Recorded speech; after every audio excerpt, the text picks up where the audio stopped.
Vote মিটলেই বিয়ে তৃণমূলের দেবাংশুর, বাজবে সানাই ভট্টাচার্য বাড়িতে। টুকুর মাথায় দেখা যাবে যুব নেতাকে।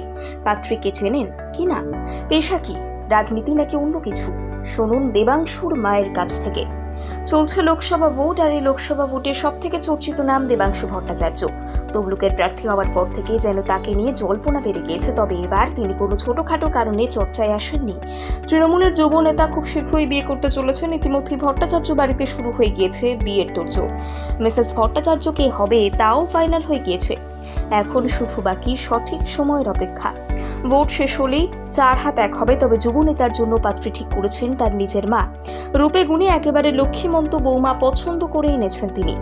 কার সাথে শেষ পর্যন্ত ছেলের বিয়ে হতে চলেছে সেই বিষয়ে জানিয়েছেন খোদ দেবাংশুর মা। তৃণমূলের ইউথ আইকন দেবাংশু ভট্টাচার্য 2021 সালে বাংলার লোকসভা ভোটের সময় তার গাওয়া খেলা হবে গানটি তুমুল জনপ্রিয়তা লাভ করে। বলা চলে এই গানটি শাসক দলের কাছে হয়ে ওঠে টাইটেল সং। তবে এই গানের মাধ্যমে তিনি শুধু জনপ্রিয়তাই লাভ করেছেন এমনটা নয়, অনেক তরুণীদের মনেও জায়গা করে নিয়েছেন। সোশ্যাল মিডিয়ায় চোখ রাখলে দেখতে পাবেন তার ফ্যান ফলোয়ার্স প্রচুর। তিনি একজন সুদর্শন যুব নেতা। স্বাভাবিকভাবেই তার মেয়ে ভক্তদের সংখ্যা অনেক বেশি হওয়ার কথা। একসময় যুব নেতার বিয়ের কথা শুনে ইতিমধ্যেই মন ভাঙতে শুরু করে দিয়েছে। তবে এখনও অধৈর্য হবেন না, আগে পুরো বিষয়টা শুনে নিন। বিশিষ্ট সংবাদ মাধ্যমের কাছে যুব নেতার মা একটি সাক্ষাৎকার দেন। এই সাক্ষাৎকারে দেওয়ার সময় তিনি দেবাংশুর নামে বিশেষ কিছু তথ্য শেয়ার করেন। সেখান থেকেই জানা যায় যুব নেতার নামে প্রায় দিন ভট্টাচার্য বাড়িতে প্রেমের প্রস্তাব আসছে।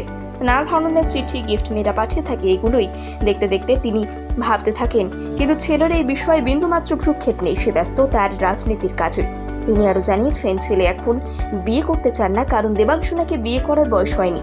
শুধু তাই নয়, বিয়ে করে বউ আনলে তো আর হবে না, বউকে খাওয়াতে হবে। কিন্তু ছেলে তো তেমন রোজগার করেন না, তাই আগে ভালোভাবে রোজগার করুক, তারপর না হয় বিয়ের কথা ভাবা যাবে। সাক্ষাৎকার দেওয়ার সময় ছেলের সম্বন্ধে আরো অনেক কিছুই বলেন।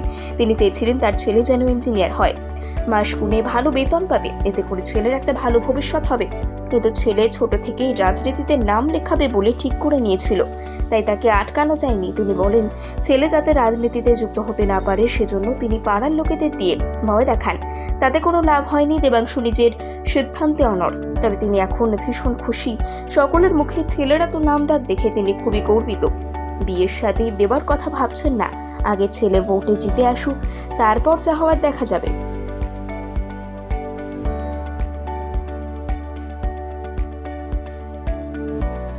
ভোট মিটলেই বিয়ে তৃণমূলের দেবাংশুর, বাজবে সানাই ভট্টাচার্য বাড়িতে। টুকুর মাথায় দেখা যাবে যুব নেতাকে। পাত্রীকে চেনেন কি না, পেশা কি, রাজনীতি নাকি অন্য কিছু, শুনুন দেবাংশুর মায়ের কাছ থেকে। চলছে লোকসভা ভোট, আর এই লোকসভা ভোটে সব থেকে চর্চিত নাম দেবাংশু ভট্টাচার্য। তমলুকের প্রার্থী হওয়ার পর থেকে যেন তাকে নিয়ে জল্পনা বেড়ে গিয়েছে, তবে এবার তিনি কোনো ছোটখাটো কারণে চর্চায় আসেননি।